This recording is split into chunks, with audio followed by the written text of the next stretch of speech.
Recording by Tony Addison. The Finest Story in the World by Rudyard Kipling. Oh, ever the knightly years were gone with the old world to the grave. I was a king in Babylon, and you were a Christian slave. W. E. Henley. His name was Charlie Mears.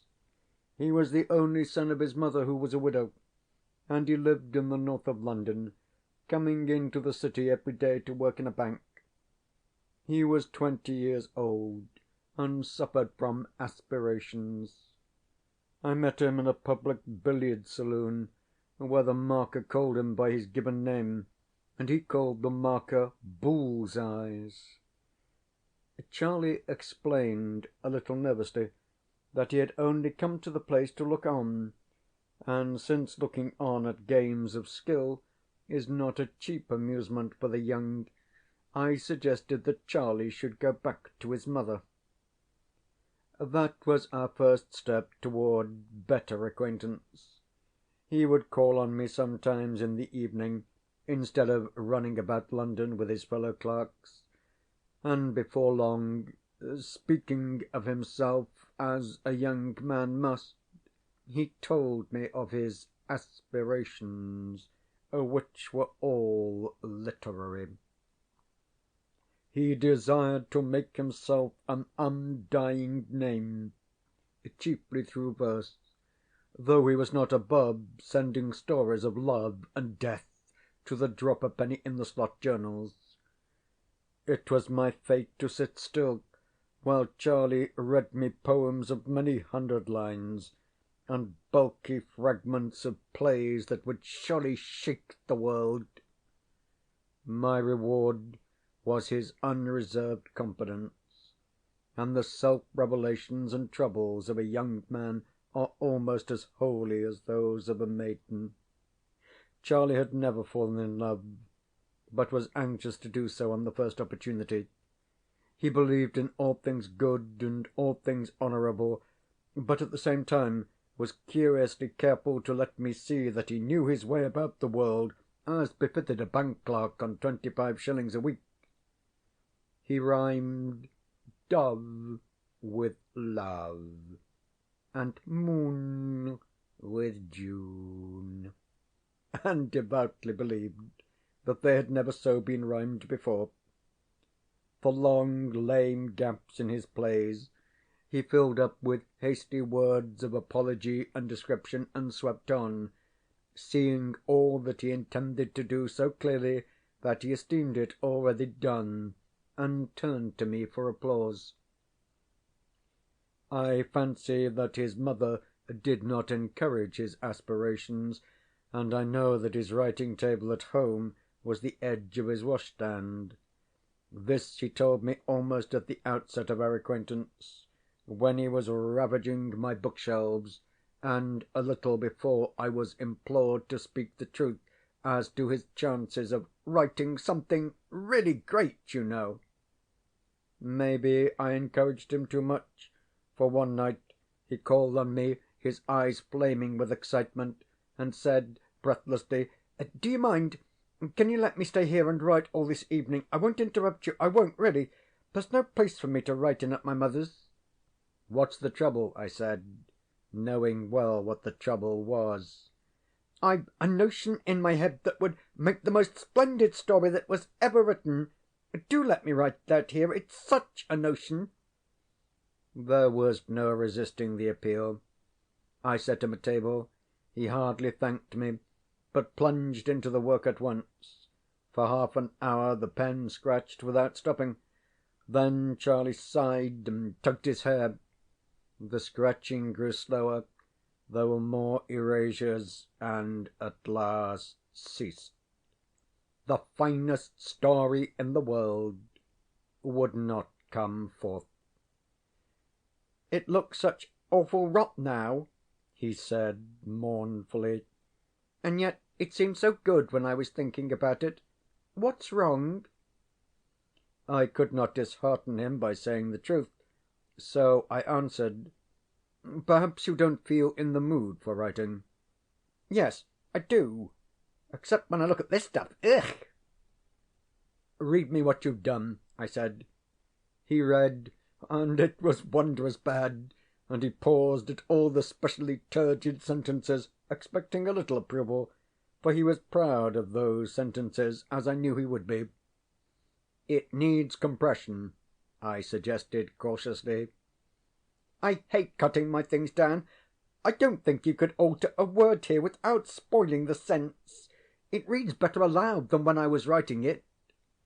Charlie, you're suffering from an alarming disease afflicting a numerous class, or put the thing by and tackle it again in a week. I want to do it at once. What do you think of it? How can I judge from a half-written tale? Tell me the story as it lies in your head. Charlie told, and in the telling there was everything that his ignorance had so carefully prevented from escaping into the written word.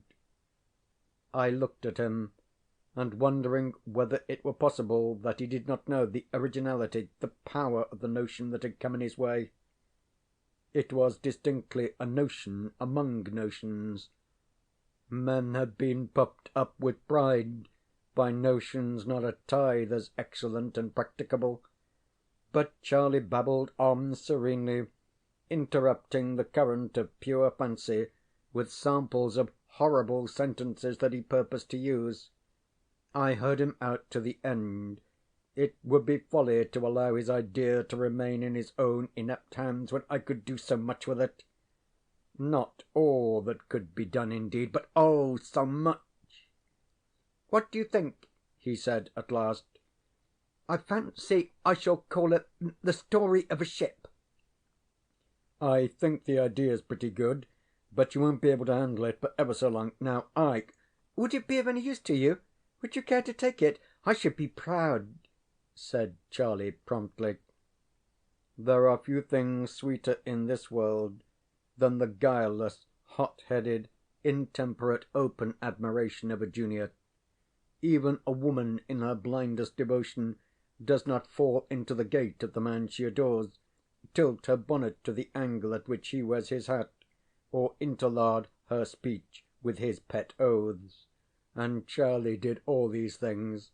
Still, it was necessary to salve my conscience before I possessed myself of Charlie's thoughts. Let's make a bargain. I'll give you a fiver for the notion, I said. Charlie became a bank clerk at once. Oh, that's impossible. Between two pals, you know, if I may call you so, and speaking as a man of the world, I couldn't. Oh, take the notion if it's any use to you. I've heaps more. He had. None knew this better than I, but they were the notions of other men. Look at it as a matter of business between men of the world, I returned. £5 will buy you any number of poetry books. Business is business, and you may be sure I shouldn't give that price unless... Oh, if you put it that way, said Charlie, visibly moved by the thought of the books. The bargain was clenched with an agreement that he should at unstated intervals come to me with all the notions that he possessed, should have a table of his own to write at, and unquestioned right to inflict upon me all his poems and fragments of poems.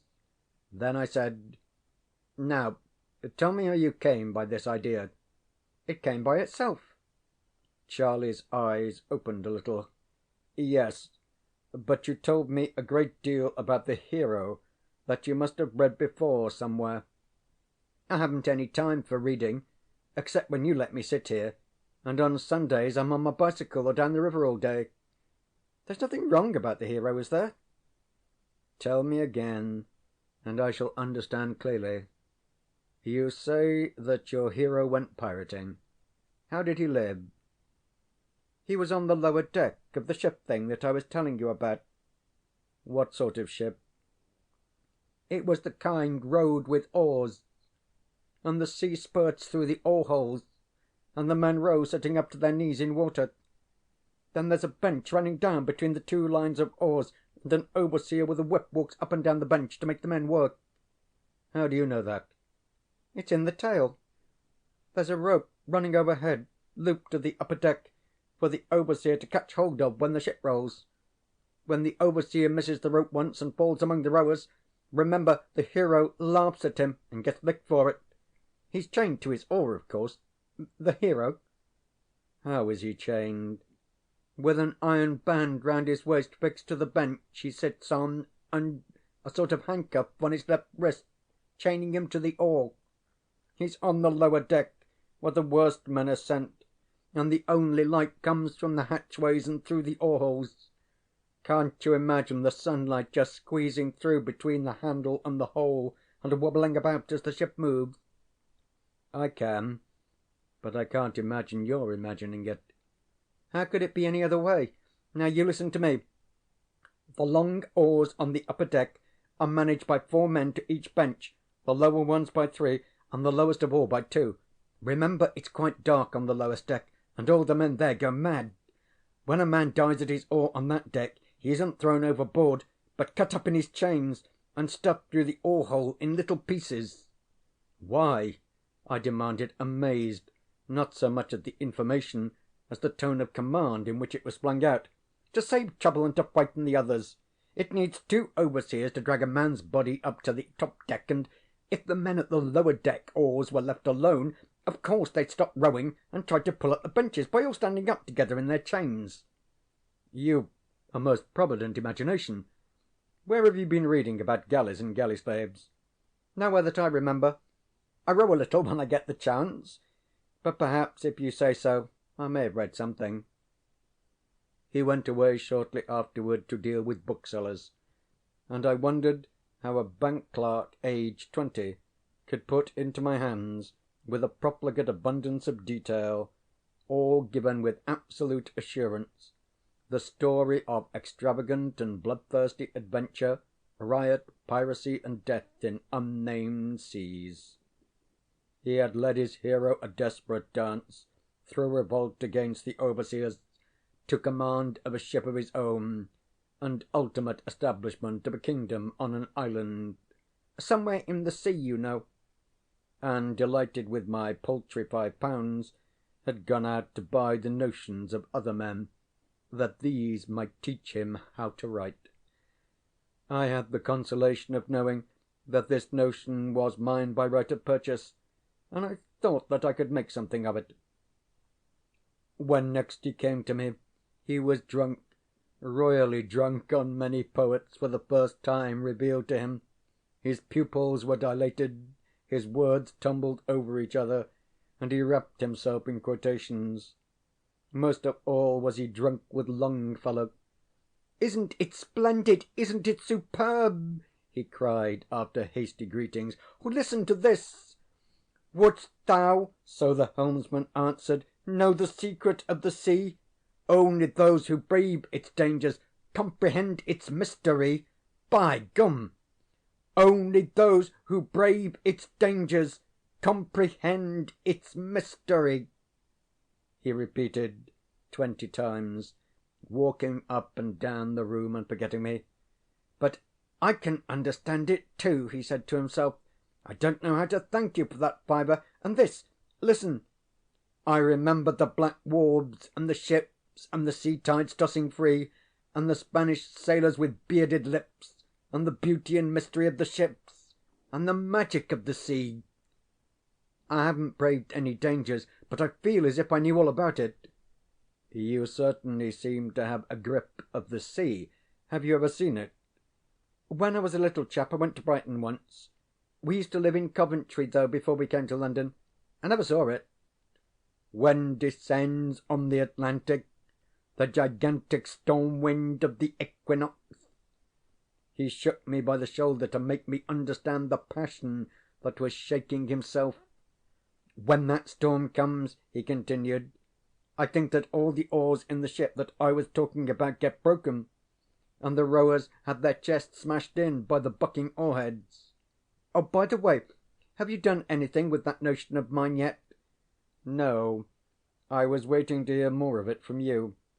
Tell me how in the world you are so certain about the fittings of the ship. You know nothing of ships." "I don't know. It's as real as anything to me until I try to write it down.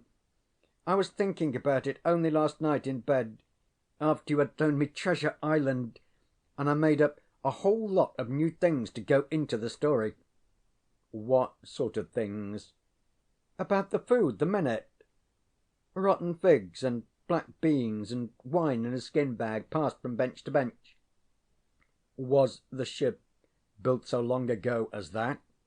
As what? I don't know whether it was long ago or not. It's only a notion, but sometimes it seems just as real as if it was true. Do I bother you with talking about it? Not in the least. Did you make up anything else? Oh, yes, but it's nonsense. Charlie flushed a little. Never mind. Let's hear about it. Well, I was thinking over the story, and after a while I got out of bed and wrote down on a piece of paper the sort of stuff the men might be supposed to scratch on their oars with the edges of their handcuffs. It seemed to make the thing more lifelike. It is so real to me, you know. Have you the paper on you? Yes, but what's the use of showing it? It's only a lot of scratches. All the same, we might have 'em reproduced in the book on the front page. I'll attend to those details. Show me what your men wrote. He pulled out of his pocket a sheet of notepaper with a single line of scratches upon it, and I put this carefully away. What is it supposed to mean in English? I said. Oh, I don't know. Perhaps it means I'm beastly tired. It's great nonsense, he repeated. But all those men in the ship seem as real people to me. Oh, do something to the notion soon. I should like to see it written and printed. But all you told me would make a long book. Well, make it then. You've only to sit down and write it out. Give me a little time. Have you any more notions? Not just now. I'm reading all the books I bought. They're splendid. When he had left, I looked at the sheet of notepaper with the inscription upon it. Then I took my head tenderly between both hands to make certain that it was not coming off or turning round. Then, but there seemed to be no interval between quitting my rooms and finding myself arguing with a policeman outside a door marked private in a corridor of the British Museum. All I demanded as politely as possible was the Greek antiquity man. The policeman knew nothing except the rules of the museum, and it became necessary to forage through all the houses and offices inside the gates. An elderly gentleman, called away from his lunch, put an end to my search by holding the notepaper between finger and thumb and sniffing at it scornfully. What does this mean? Said he. So far as I can ascertain, it is an attempt to write extremely corrupt Greek on the part here he glared at me with intention of an extremely illiterate person. He read slowly from the paper. Pollock, Erckman, Tauchnitz, Hennecker. 4 names familiar to me. Can you tell me what the corruption is supposed to mean? The gist of the thing, I asked. I have been many times overcome with weariness in this particular employment. That is the meaning. He returned me the paper, and I fled without a word of thanks, explanation, or apology. I might have been excused for forgetting much. To me, of all men, had been given the chance to write the most marvellous tale in the world, nothing less than the story of a Greek galley slave, as told by himself. Small wonder that his dreaming had seemed real to Charlie. The fates that are so careful to shut the doors of each successive life behind us had, in this case, been neglectful, and Charlie was looking, though that he did not know, where never man had been permitted to look with full knowledge since time began. Above all, he was absolutely ignorant of the knowledge sold to me for £5, and he would retain that ignorance, for bank clerks do not understand metempsychosis, and a sound commercial education does not include Greek. He would supply me. Here I capered among the dumb gods of Egypt and laughed in their battered faces, with material to make my tale sure, so sure that the world would hail it as an impudent and vamped fiction, and I alone, would know that it was absolutely and literally true. I alone held this jewel to my hand for the cutting and polishing. Therefore I danced again among the gods, till a policeman saw me and took steps in my direction. It remained now only to encourage Charlie to talk, and here there was no difficulty. But I had forgotten those accursed books of poetry. He came to me time after time, as useless as a surcharged phonograph, drunk on Byron, Shelley, or Keats. Knowing now what the boy had been in his past lives, and desperately anxious not to lose one word of his babble, I could not hide from him my respect and interest. He misconstrued both into respect for the present soul of Charlie Mears, to whom life was as new as it was to Adam, and interest in his readings, and stretched my patience to breaking point by reciting poetry, not his own now, but that of others. I wished every English poet blotted out of the memory of mankind. I blasphemed the mightiest names of song, because they had drawn Charlie from the path of direct narrative, and would, later, spur him to imitate them. But I choked down my impatience until the first flood of enthusiasm should have spent itself, and the boy returned to his dreams. "What's the use of my telling you what I think, when these chaps wrote things for the angels to read?" he growled one evening. "Why don't you write something like theirs?" "I don't think you're treating me quite fairly," I said, speaking under strong restraint. "I've given you the story," he said, shortly replunging into Lara, "but I want the details. The things I make up about that damned ship that you call a galley, they're quite easy. You can just make 'em up yourself. Turn up the gas a little. I want to go on reading." I could have broken the gas globe over his head for his amazing stupidity.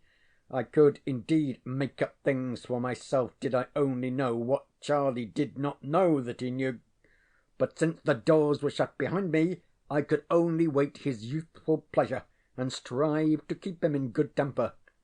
1 minute's want of guard might spoil a priceless revelation. Now and again he would toss his books aside. He kept them in my rooms, for his mother would have been shocked at the waste of good money had she seen them, and launched into his sea dreams. Again I cursed all the poets of England. The plastic mind of the bank clerk had been overlaid, coloured, and distorted by that which he had read, and the result, as delivered, was a confused tangle of other voices, most like the muttered song through a city telephone in the busiest part of the day. He talked of the galley, his own galley, had he but known it, with illustrations borrowed from the Bride of Abydos. He pointed the experiences of his hero with quotations from the Corsair, and threw in deep and desperate moral reflections from Cain and Manfred, expecting me to use them all. Only when the talk turned on Longfellow were the jarring cross-currents dumb, and I knew that Charlie was speaking the truth as he remembered it. "What do you think of this?" I said one evening, as soon as I understood the medium in which his memory worked best, and before he could expostulate, read him the whole of the saga of King Olaf. He listened open-mouthed, flushed his hands drumming on the back of the sofa where he lay, till I came to the songs of Eymar Tamberskelver, and the verse: Eymar then, the arrow taking from the loosened string, answered that was Norway breaking 'neath thy hand, O king. He gasped with pure delight of sound. "That's better than Byron, a little," I ventured. "Better? Why, it's true. How could he have known?" I went back and repeated. "What was that?" said Olaf, standing on the quarter deck. "Something heard I like the stranding. of a shattered wreck. How could he have known how the ships crash, and the oars rip out, and go zip all along the line? Why, only the other night. Oh, but go back, please, and read the Scurry of Shrieks again. No, I'm tired. Let's talk. What happened the other night? I had an awful nightmare about that galley of ours. I dreamed I was drowned in a fight. You see, we ran alongside another ship in harbour. The water was dead still, except where our oars whipped it up. You know where I always sit in the galley? He spoke haltingly at first, under a fine English fear of being laughed at. No, that's news to me, I answered meekly, my heart beginning to beat.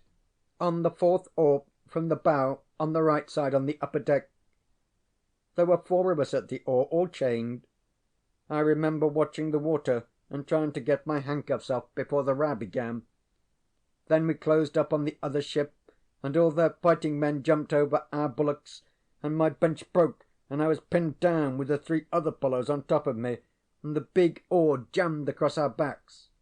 Well? Charlie's eyes were alive and alight. He was looking at the wall behind my chair. I don't know how we fought. The men were trampling all over my back, and I lay low.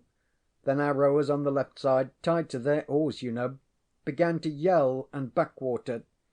I could hear the water sizzle, and we spun round like a cockchafer, and I knew, lying where I was, that there was a galley coming up bow on to ram us on the left side. I could just lift up my head and see her sail over the bulwarks. We wanted to meet her bow to bow, but it was too late. We could only turn a little bit, because the galley on our right had hooked herself onto us and stopped our moving. Then, by gum, there was a crash. Our left oars began to break as the other galley, the moving one, you know, stuck her nose into them. Then the lower deck oars shot up through the deck planking, but first, and one of them jumped clean up into the air and came down again close to my head. How was that managed? The moving galley's bow was plunking them back through their own oar holes, and I could hear the devil of a shindy in the decks below. Then her nose caught us nearly in the middle, and we tilted sideways, and the fellows in the right-hand galley unhitched their hooks and ropes and threw things on to our upper deck, arrows and hot pitch or something that stung, and we went up and up and up on the left side, and the right side dipped, and I twisted my head round and saw the water stand still as it topped the right bulwarks, and then it curled over and crashed down on the whole lot of us on the right side, and I felt it hit my back, and I woke. 1 minute, Charlie. When the sea topped the bulwarks, what did it look like? I had my reasons for asking. A man of my acquaintance had once gone down with a leaking ship in a still sea, and had seen the water level pause for an instant ere it fell on the deck. It looked just like a banjo string drawn tight, and it seemed to stay there for years, said Charlie. Exactly, the other man had said. It looked like a silver wire laid down along the bulwarks, and I thought it was never going to break.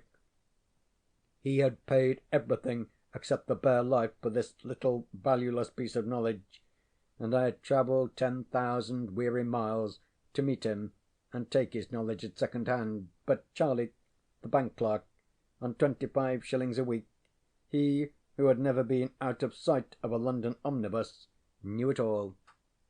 It was no consolation to me that once in his lives he had been forced to die for his gains. I also must have died scores of times, but behind me, because I could have used my knowledge, the doors were shut. And then I said, trying to put away the devil of envy, the funny thing was, though, in all the mess I didn't feel a bit astonished or frightened. It seemed as if I'd been in a good many fights, because I told my next man so when the row began. But that cad of an overseer on my deck wouldn't unloose our chains and give us a chance. He always said that we'd all be set free after a battle, but we never were. We never were. Charlie shook his head mournfully. What a scoundrel! I should say he was. He never gave us enough to eat, and sometimes we were so thirsty that we used to drink salt water. I can taste that salt water still. Now, Tell me something about the harbour where the fight was fought. I didn't dream about that. I know it was a harbour, though, because we were tied up to a ring on a white wall, and all the face of the stone under water was covered with wood to prevent our ram getting chipped when the tide made us rock. That's curious. Our hero commanded the galley, didn't he? Didn't he just? He stood by the bows and shouted like a good un. He was the man who killed the overseer. But you were all drowned together, Charlie, weren't you? I can't make that fit quite, he said with a puzzled look. The galley must have gone down with all hands, and yet I fancy that the hero went on living afterward. Perhaps he climbed into the attacking ship. I wouldn't see that, of course. I was dead, you know. He shivered slightly, and protested that he could remember no more. I did not press him further, but to satisfy myself that he lay in ignorance of the workings of his own mind, deliberately introduced him to Mortimer Collins's Transmigration, and gave him a sketch of the plot before he opened the pages. What rot it all is, he said frankly at the end of an hour. I don't understand his nonsense about the red planet Mars and the king and the rest of it. Chuck me the Longfellow again. I handed him the book and wrote out as much as I could remember of his description of the sea fight, appealing to him from time to time for confirmation of fact or detail. He would answer without raising his eyes from the book, as assuredly as though all his knowledge lay before him on the printed page. I spoke under the normal key of my voice, that the current might not be broken, and I know that he was not aware of what he was saying, for his thoughts were out on the sea with Longfellow. Charlie, I asked, when the rowers on the galleys mutinied, how did they kill their overseers? Tore up the benches and brained 'em. That happened when a heavy sea was running. An overseer on the lower deck slipped from the centre plank and fell among the rowers. They choked him to death against the side of the ship with their chained hands quite quietly, and it was too dark for the other overseer to see what had happened. When he asked, he was pulled down too and choked, and the lower deck fought their way up, deck by deck, with the pieces of the broken benches banging behind 'em. How they howled! And what happened after that? I don't know. The hero went away, red hair and red beard and all. That was after he had captured our galley, I think. The sound of my voice irritated him, and he motioned slightly with his left hand, as a man does when interruption jars. You never told me he was red-headed before, or that he captured your galley, I said, after a discreet interval. Charlie did not raise his eyes. He was as red as a red bear, said he abstractedly. He came from the north. They said so in the galley, when he looked for rowers, not slaves, but free men. Afterward, years and years afterward, news came from another ship, or else he came back. His lips moved in silence. He was rapturously retasting some poem before him. Where had he been then? I was almost whispering, that the sentence might come gentle to whichever section of Charlie's brain was working on my behalf. To the beaches, the long and wonderful beaches, was the reply after a minute of silence. To Furdurstrandi? I asked, tingling from head to foot. Yes, to Furdurstrandi. He pronounced the word in a new fashion. And I too saw. The voice failed. Do you know what you have said? I shouted incautiously. He lifted his eyes, fully roused now. No, he snapped. I wish you'd let a chap go on reading. Hark to this.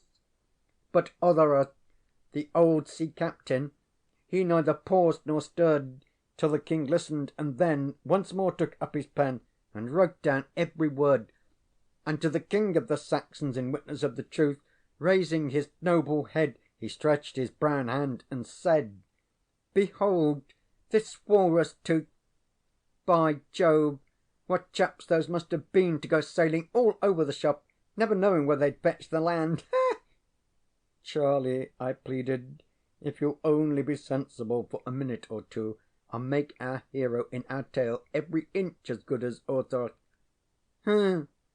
Longfellow wrote that poem. I don't care about writing things any more. I want to read. He was thoroughly out of tune now, and raging over my own ill luck, I left him. Conceive yourself at the door of the world's treasure house, guarded by a child, an idle, irresponsible child, playing knucklebones, on whose favour depends the gift of the key, and you will imagine one half my torment. Till that evening Charlie had spoken nothing that might not lie within the experiences of a Greek galley slave. But now, or there was no virtue in books, he had talked of some desperate adventure of the Vikings, of Thorfinn Karlsefne's sailing to Wineland, which is America, in the 9th or 10th century, the battle in the harbour he had seen, and his own death he had described. But this was a much more startling plunge into the past. Was it possible that he had skipped half a dozen lives, and was then dimly remembering some episode of 1,000 years later? It was a maddening jumble, and the worst of it was that Charlie Mears, in his normal condition, was the last person in the world to clear it up. I could only wait and watch, but I went to bed that night full of the wildest imaginings. There was nothing that was not possible, if Charlie's detestable memory only held good. I might rewrite the saga of Thorfinn Karlsefne as it had never been written before, might tell the story of the first discovery of America, myself the discoverer. But I was entirely at Charlie's mercy, and so long as there was a 3 and 6penny boned volume within his reach, Charlie would not tell. I dared not curse him openly. I hardly dared jog his memory, for I was dealing with the experiences of 1,000 years ago, told through the mouth of a boy of today, and a boy of today is affected by every change of tone and gust of opinion, so that he lies even when he desires to speak the truth. I saw no more of him for nearly a week. When next I met him, it was in Gracechurch Street, with a bill book chained to his waist. Business took him over London Bridge, and I accompanied him. He was very full of the importance of that book, and magnified it. As we passed over the Thames, we paused to look at a steamer unloading great slabs of white and brown marble. A barge drifted under the steamer's stern, and a lonely cow in that barge bellowed. Charlie's face changed from the face of the bank clerk to that of an unknown, and, though he would not have believed this, a much shrewder man.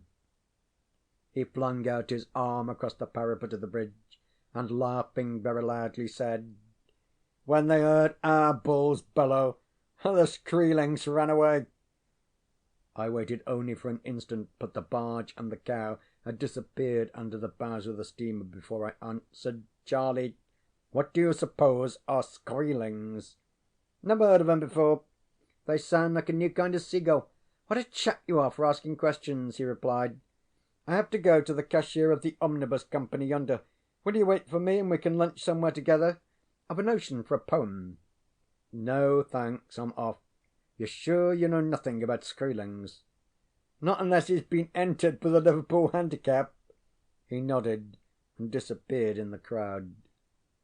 Now it is written in the saga of Eric the Red, or that of Thorfinn Karlsefne, that 900 years ago, when Karlsefne's galleys came to Leif's booths, which Leif had erected in the unknown land called Markland, which may or may not have been Rhode Island, the Skreelings, and the Lord he knows who these may or may not have been, came to trade with the Vikings, and ran away because they were frightened at the bellowing of the cattle which Thorfinn had brought with him in the ships. But what in the world could a Greek slave know of that affair?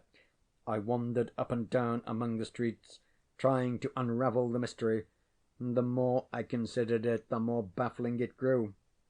One thing only seemed certain, and that certainty took away my breath for the moment.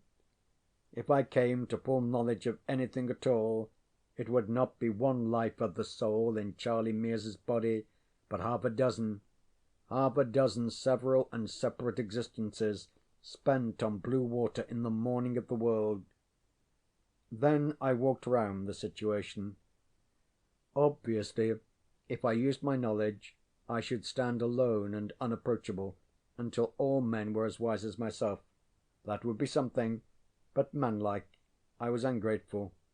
It seemed bitterly unfair that Charlie's memory should fail me when I needed it most. Great powers above! I looked up at them through the fog smoke. Did the lords of life and death know what this meant to me? Nothing less than eternal fame of the best kind, that comes from one and is shared by one alone. I would be content. Remembering Clive, I stood astounded at my own moderation, with the mere right to tell one story, to work out one little contribution to the light literature of the day. If Charlie were permitted full recollection for 1 hour, for 60 short minutes, of existences that had extended over 1,000 years, I would forego all profit and honour from all that I should make of his speech. I would take no share in the commotion that would follow throughout the particular corner of the earth that calls itself the world. The thing should be put forth anonymously. Nay, I would make other men believe that they had written it. They would hire bull-hided, self-advertising Englishmen to bellow it abroad. Preachers would found a fresh conduct of life upon it, swearing that it was new, and that they had lifted the fear of death from all mankind. Every Orientalist in Europe would patronize it discursively with Sanskrit and Pali texts. Terrible women would invent unclean variants of the men's belief for the elevation of their sisters. Churches and religions would war over it. Between the hailing and restarting of an omnibus, I foresaw the scuffles that would arise among half a dozen denominations, all professing the doctrine of the true metempsychosis as applied to the world and the new era, and saw, too, the respectable English newspapers shying, like frightened kine, over the beautiful simplicity of the tale. The mind leaped forward 100, 200, 1,000 years. I saw with sorrow that men would mutilate and garble the story, that rival creeds would turn it upside down, till at last the Western world, which clings to the dread of death more closely than the hope of life, would set it aside as an interesting superstition, and stampede after some faith so long forgotten that it seemed altogether new. Upon this I changed the terms of the bargain that I would make with the lords of life and death.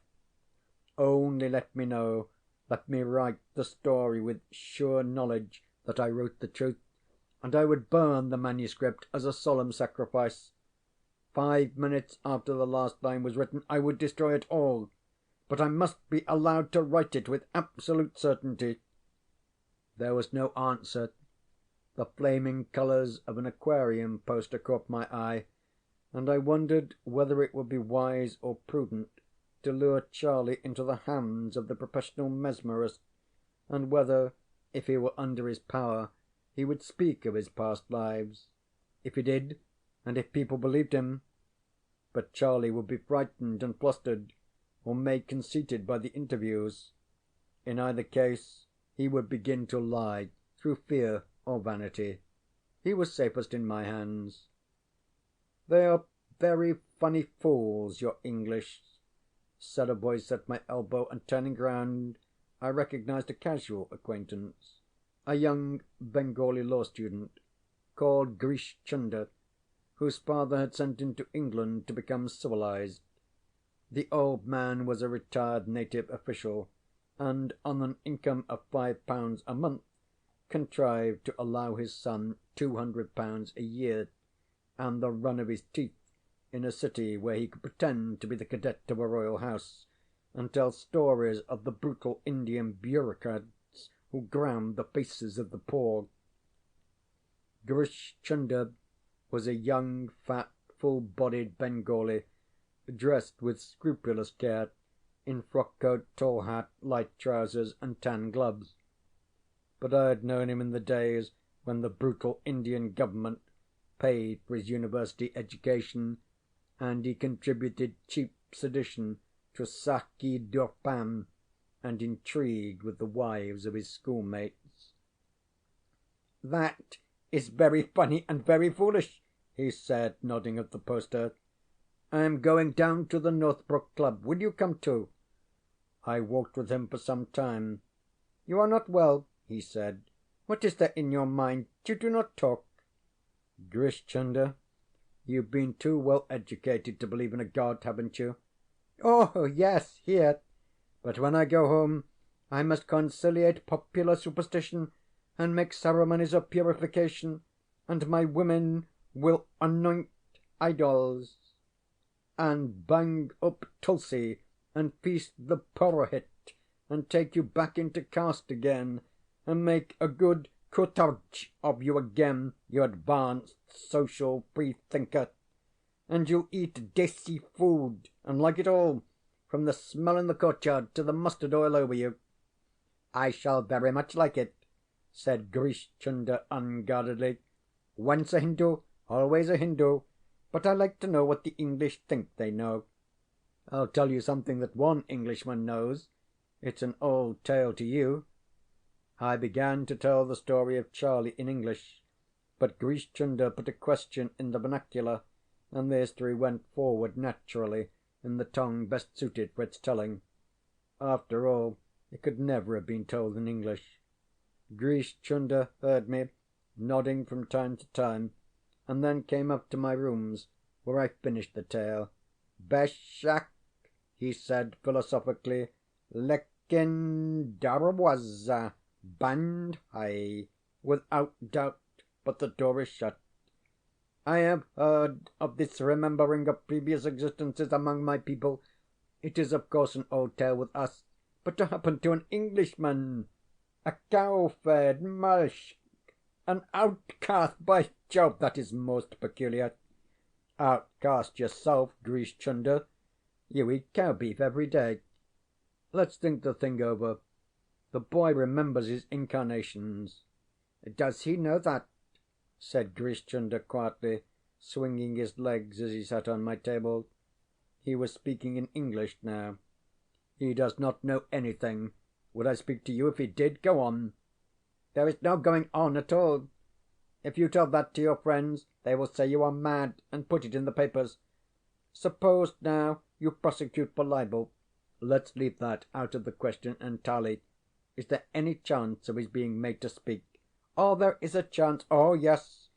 But if he spoke, it would mean that all this world would end now, instanto, fall down on your head. These things are not allowed, you know. As I said, the door is shut." "Not a ghost of a chance?" "How can there be? You are a Christian, and it is forbidden to eat, in your books, of the tree of life, or else you would never die.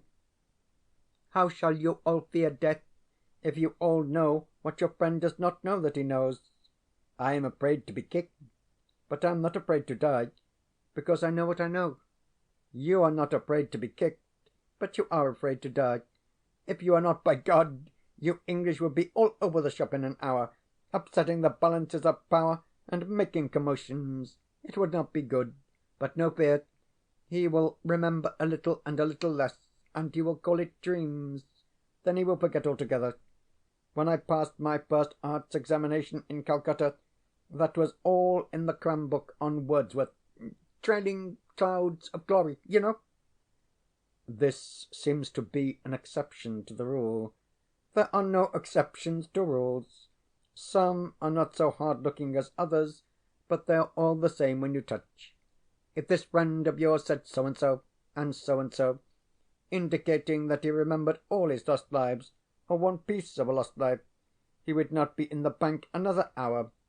He would be what you called sacked, because he was mad, and they would send him to an asylum for lunatics. You can see that, my friend." "Of course I can, but I wasn't thinking of him.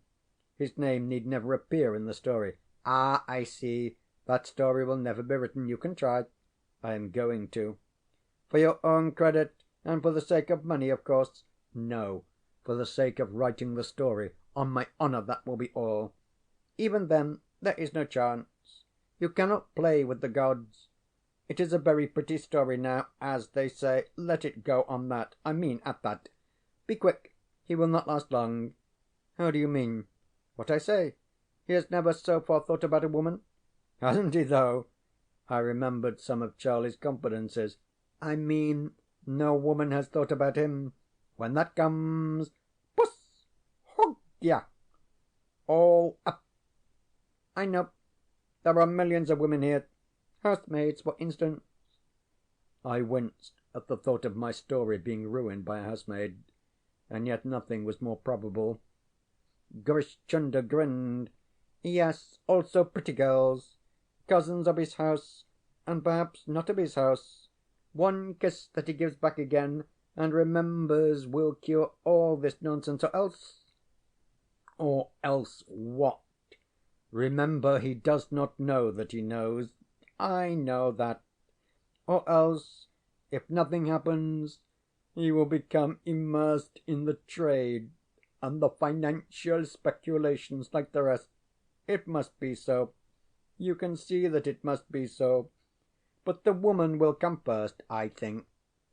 There was a rap at the door, and Charlie charged in impetuously. He had been released from office, and by the look in his eyes I could see that he had come over for a long talk, most probably with poems in his pockets. Charlie's poems were very wearying, but sometimes they led him to talk about the galley. Grish Chunder looked at him keenly for a minute. I beg your pardon, Charlie said uneasily. I didn't know you had anyone with you. I am going, said Grish Chunder. He drew me into the lobby as he departed. That is your man, he said quickly. I tell you, he will never speak all you wish. That is Rutbosh. But he will be most good to make to see things. Suppose now we pretend that it was only play. I had never seen Grish Chunder so excited. And pour the ink pool into his hand. Eh, what do you think? I tell you that he could see anything that a man could see. Let me get the ink and the camphor. He is a seer, and he will tell us very many things. He may be all you say, but I'm not going to trust him to your gods and devils. It will not hurt him. He will only feel a little stupid and dull when he wakes up. You have seen boys look into the ink pool before. That is the reason why I am not going to see it any more. You'd better go, Grish Chunder. He went, declaring far down the staircase that it was throwing away my only chance of looking into the future. This left me unmoved, for I was concerned for the past, and no peering of hypnotized boys into mirrors and ink pools would help me do that. But I recognized Grish Chunder's point of view, and sympathized with it. What a big black brute that was, said Charlie, when I returned to him. Well, look here. I've just done a poem. Did it instead of playing dominoes after lunch. May I read it? Let me read it to myself. Then you missed the proper expression. Besides, you always make my things sound as if the rhymes were all wrong. Read it aloud, then. You're like the rest of 'em. Charlie mouthed me his poem, and it was not much worse than the average of his verses. He had been reading his book faithfully, but he was not pleased when I told him that I preferred my Longfellow undiluted with Charlie. Then we began to go through the manuscript line by line, Charlie parrying every objection and correction with, Yes, that may be better, but you don't catch what I'm driving at. Charlie was, in one way at least, very like one kind of poet. There was a pencil scrawl at the back of the paper, and what's that? I said. Oh, that's not poetry at all. It's some rot I wrote last night before I went to bed, and it was too much bother to hunt for rhymes, so I made it a sort of a blank verse instead. Here is Charlie's blank verse. We pulled for you when the wind was against us and the sails were low. Will you never let us go? We had bread and onions when you took towns, or ran aboard quickly when you were beaten back by the foe. The captains walked up and down the deck in fair weather singing songs, but we were below. We fainted with our chins on the oars, and you did not see that we were idle, for we still swung to and fro. Will you never let us go? The salt made the oar handles like shark skin. Our knees were cut to the bone with salt cracks. Our hair was stuck to our foreheads, and our lips were cut to our gums, and you whipped us because we could not row. Will you never let us go?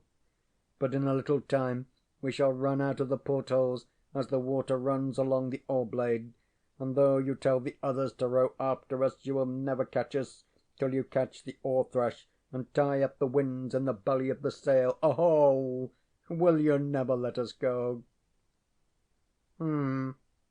What's oar thresh, Charlie? The water washed up by the oars. That's the sort of song they might sing in the galley, you know. Aren't you ever going to finish that story and give me some of the profits? It depends on yourself. If you had only told me more about your hero in the first instance, it might have been finished by now. You're so hazy in your notions. I only want to give you the general notion of it. The knocking about from place to place, and the fighting and all that. Can't you fill in the rest yourself? Make the hero save a girl on a pirate galley and marry her, or do something. You're a really helpful collaborator. I suppose the hero went through some few adventures before he married.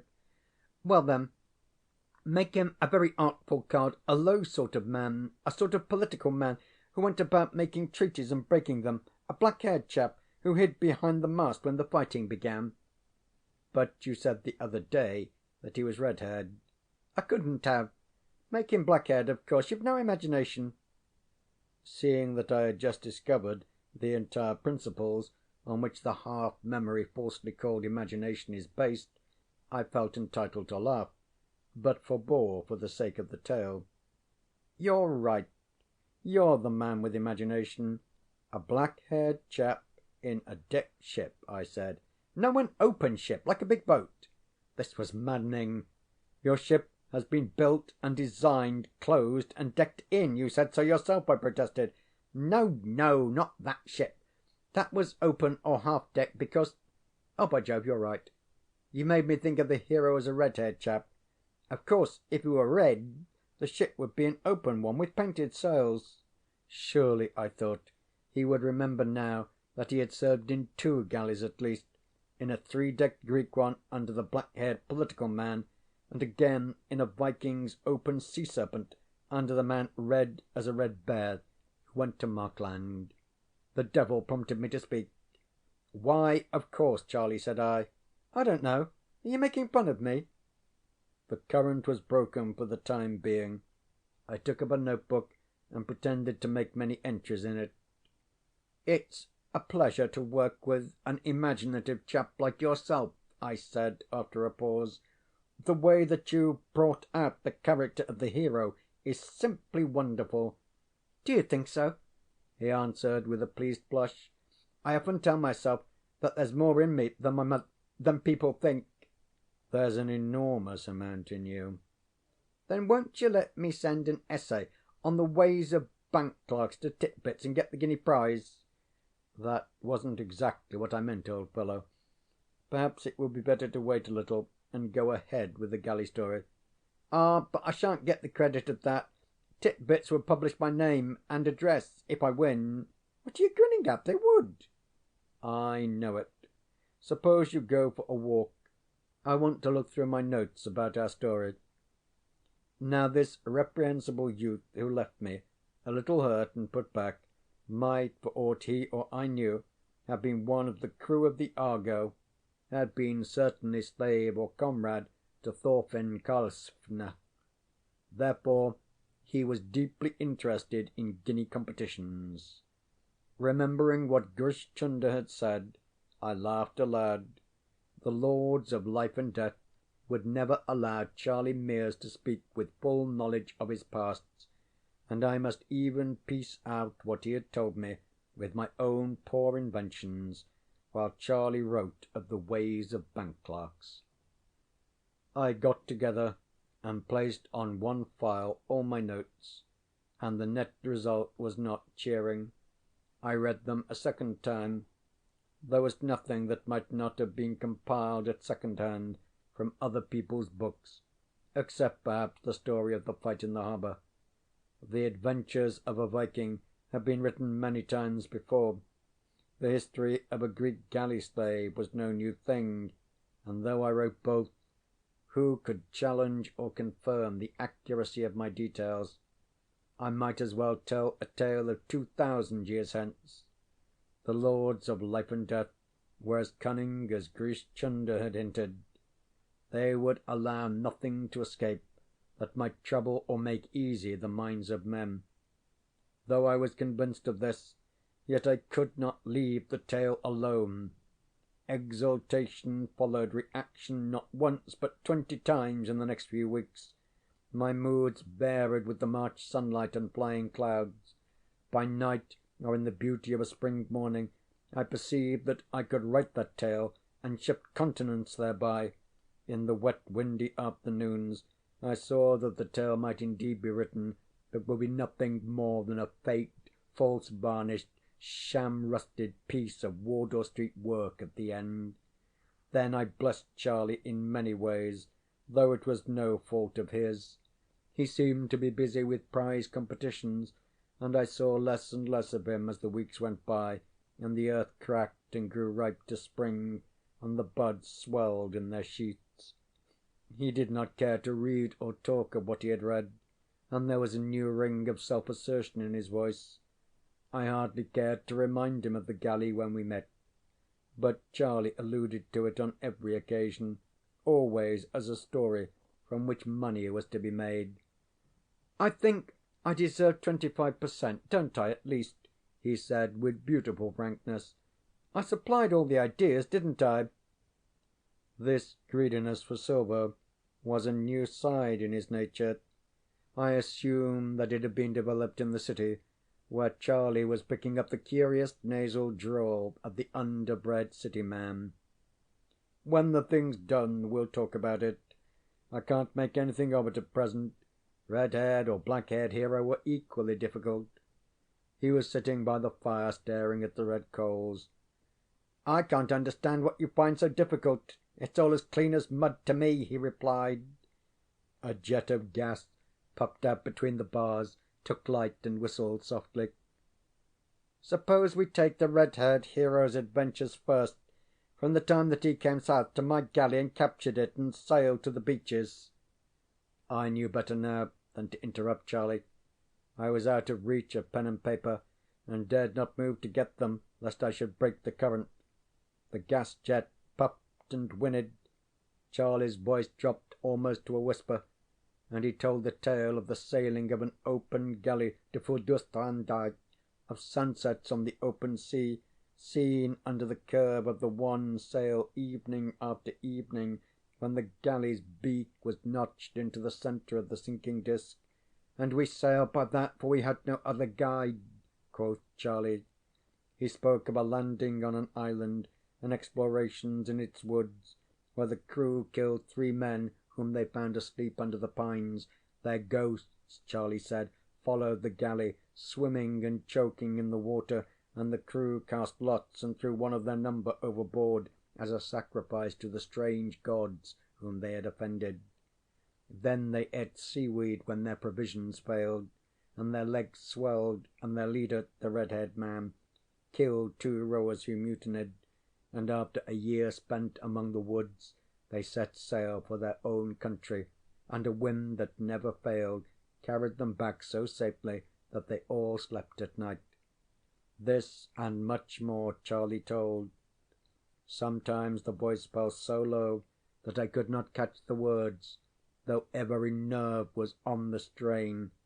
He spoke of their leader, the red-haired man, as a pagan speaks of his god, for it was he who cheered them and slew them impartially, as he thought best for their needs, and it was he who steered them for 3 days among floating ice, each floe crowded with strange beasts that tried to sail with us, said Charlie, and we beat them back with the handles of the oars. The gas jet went out, a burned coal gave way, and the fire settled down with a tiny crash to the bottom of the grate. Charlie ceased speaking, and I said no word. "By Jove," he said at last, shaking his head, I've been staring at the fire till I'm dizzy. What was I going to say? Something about the galley. I remember now. It's 25% of the profits, isn't it? It's anything you like when I've done the tale. I wanted to be sure of that. I must go now. I've an appointment. And he left me. Had my eyes not been held, I might have known that that broken muttering over the fire was the swan song of Charlie Mears, but I thought it the prelude to fuller revelation. At last I should cheat the lords of life and death. When next Charlie came to me, I received him with rapture. He was nervous and embarrassed, but his eyes were very full of light, and his lips a little parted. "I've done a poem," he said, and then quickly, "It's the best I've ever done. Read it." He thrust it into my hand and retreated to the window. I groaned inwardly. It would be the work of half an hour to criticize, that is to say, praise, the poem sufficiently to please Charlie. Then I had good reason to groan, for Charlie, discarding his favourite centipede metres, had launched into shorter and choppier verse, and verse with a motive at the back of it. This is what I read: "The day is most fair, the cheery wind halloos behind the hill.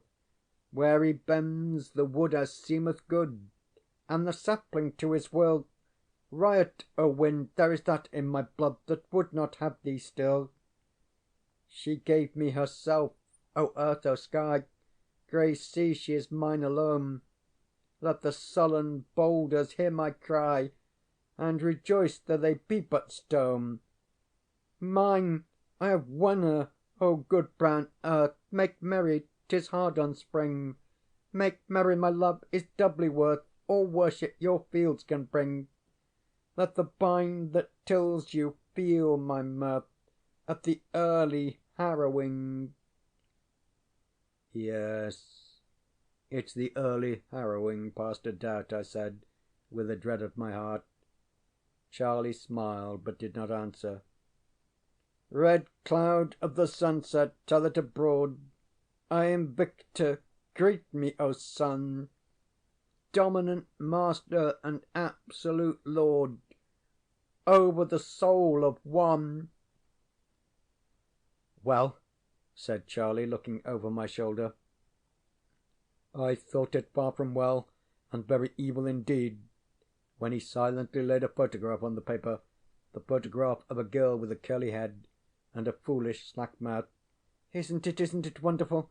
he whispered, pink to the tips of his ears, wrapped in the rosy mystery of first love. "I didn't know, I didn't think. It came like a thunderclap." "Yes, it comes like a thunderclap. Are you very happy, Charlie?" "My God, she loves me." He sat down, repeating the last words to himself. I looked at the hairless face, the narrow shoulders already bowed by desk work, and wondered when, where, and how he had loved in his past lives. "What will your mother say?" I asked, cheerfully. "I don't care a damn what she says." At 20, the things for which one does not care a damn should properly be many, but one must not include mothers in the list. I told him this gently, and he described her, even as Adam must have described to the newly named beasts the glory and tenderness and beauty of Eve. Incidentally, I learnt that she was a tobacconist's assistant, with a weakness for pretty dress, and had told him 4 or 5 times already that she had never been kissed by a man before. Charlie spoke on and on and on, while I, separated from him by thousands of years, was considering the beginnings of things. Now I understood why the lords of life and death shut the doors so carefully behind us. It is that we may not remember our first wooings. Were it not so, our world would be without inhabitants in 100 years. "Now, about that galley story," I said, still more cheerfully, in a pause in the rush of the speech. Charlie looked up as though he had been hit. "The galley? What galley? Oh, good heavens, don't joke, man. This is serious. You don't know how serious it is." Grish Chunder was right. Charlie had tasted the love of woman that kills remembrance, and the finest story in the world would never be written. End of The Finest Story in the World by Rudyard Kipling.